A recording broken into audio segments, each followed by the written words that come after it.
lidi, takže dneska sme tu pri ďalšom videi a je to jak dať kocku nejakú z Minecraftu do Cinema 4D.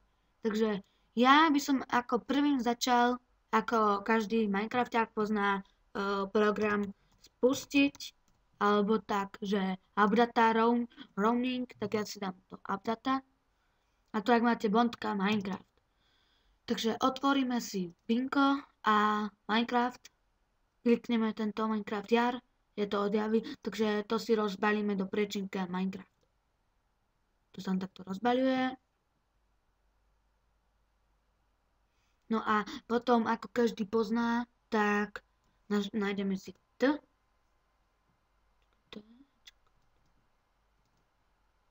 Ne, tohleto ne. Tu.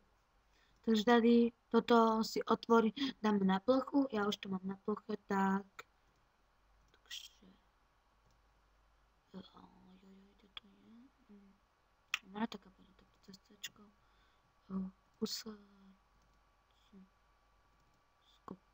A. Tady. No takže toto je môj prečinok, tam mám úplne všetko, ako napríklad tento. No a tunak je toto. Teraz zapneme si Photoshop a ja robím na verzii CS4, potom dáme File New, ale Open a otvoríme si toho terajn. Sa nám otvorí a to ak vidíme to terajn, tak si to zväčšíme. Tak, ešte. Ešte trošku a to by nám stačilo. Tak my si dneska ukážeme takú jednoduchšiu vec. Tak napríklad ja si zvolím Stone. To je ten jednoduchý, lebo má všetky 4 rovnaké strany, takže. No a teraz dáme toto Edit a Copy. Teraz dáme New a ak máme 16x16, tak to máme dobré. Ak tam máte 17x16 alebo 15x15, tak je to menšie, alebo to máte v tunách chybne označené. Takže a tunak nič sa nemení, len 16 tam musíte mať. Dobre, otvoríme. A vidíte túto malú kocku, tak to je to, čo my potrebujeme. Teraz tam dáme paste. A tak máme ten stone a my si to dáme lupou video screen. Takže vidíte, toto je náš stone. A teraz my vám vysvetlím toto, keby sme dali hneď do tej Cinema 4D, tak je to totálne rozmazané. Za chvíľu to uvidíme, ak to bude asi tak vypadať. Tunak máme 16x16. Odporúčam tunak dať 120, je to také primerané a dáme OK. Teraz sa nám zase toto dá, video screen. A vidíte, takto by to asi vypadalo v Cinema 4D.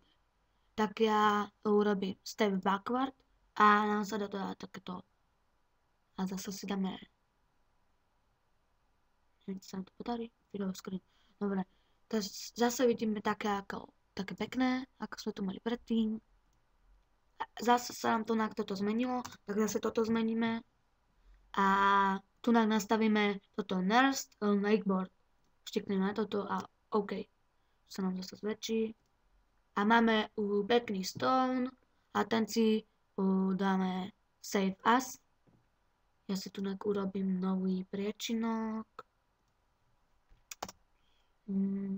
Ten sa bude volať, jak sa volá, Stone. No a otvoríme si priečinok. Stone. Každá strana. Dobre, a vy to nazvite ako chcete. Je to jedno. OK. Teraz si zapneme Cinema 4D. Ako vidíte. Teraz dvakrát štikneme tu. Cinema 4D sme si minulo ukazovali, takže nevidím v tom problém. Teraz zaškrtneme odlesk, dáme preč. Neviem, jak sa to volá po anglicky. Je to ale 3, 4, 5, 6, 11 asi a ja tu nahrajem teraz tu útok a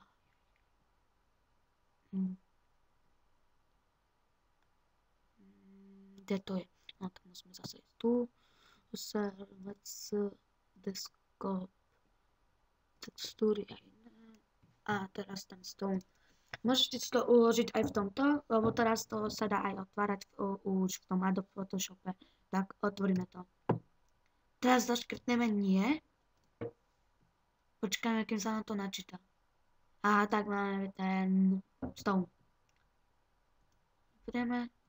A teraz, keď chceme, tak si dáme dole. A teraz, keď sme si zvolili 120, prepáčte, zazol som to. Keď sme si zvolili 120 cm, tak musíme dať aj tu, lebo tie textúry by potom nepasovali. Tak, máme kocku. A teraz túto farbu len prenesieme tu. Tak. A máme kocku. Tak, kocku.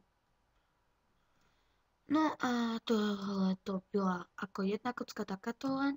A teraz si ukážeme, ako udelať nejakú ťažšiu vec, ako napríklad to TNT, čo už mám urobené. Urobíte všetko to isté. Zase toto zmažeme. Toto si zase skopírujeme všetko a urobíme to všetko takisto. A ja už vám ukážem, ako to vypadá. Štedej textúry, ja už to mám všetko uložené.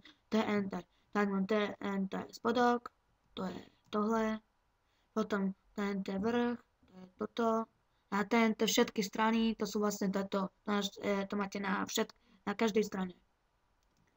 Tak zaprieme zase, urobíme to isté, čo predtým, dáme copy, potom new, a potom tam všetko s týmto zase, potom zase toto a to je všetko.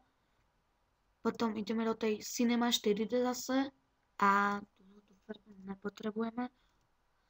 Teraz toto bude trošku ťažšie, to si ukážeme teraz už. A zase zaškrtneme odlesk, že ho nechceme, a textúru.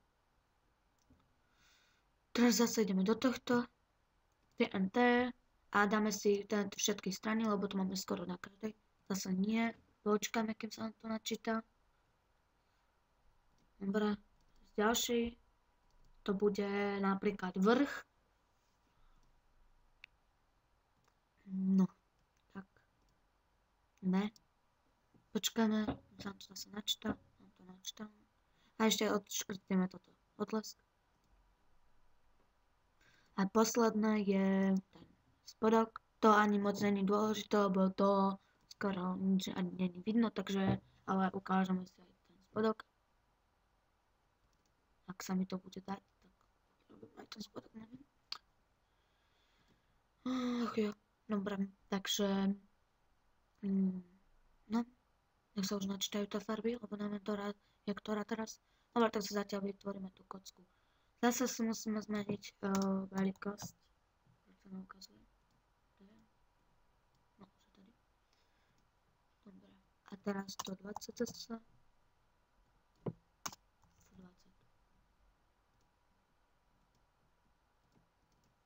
No, sme sa. No, a už sa nám aj načítali toto tu. Takže, teraz klikneme toto. A vlastne to TNT sa skladá z 3 častí, ktoré, no nie z 3, ale ako zo 6. Ale 3 časti ako farby. Takže my dáme aj tieto guľky a potom ešte toto.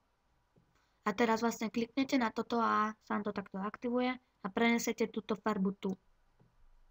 Klikne, no, to sa nám takto načíta, zase tu, toto zase prenesieme tu, a nečtujte sa, toto nemizne, to len sa ako presúva. Toto si zase pretočíme tu,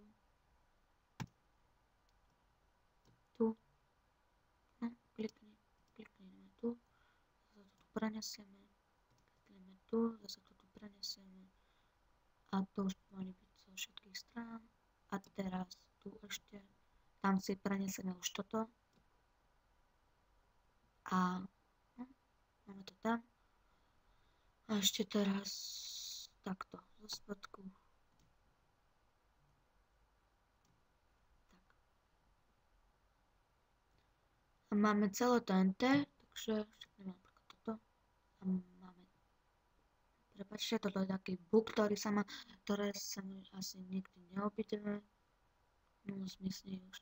No tak ako vidíte, tak máme hotové TNT. No a takto si môžete vytvoriť hociaký predmet, tak isto ako vždycky. Takže je to náhodou pekné, ja si myslím,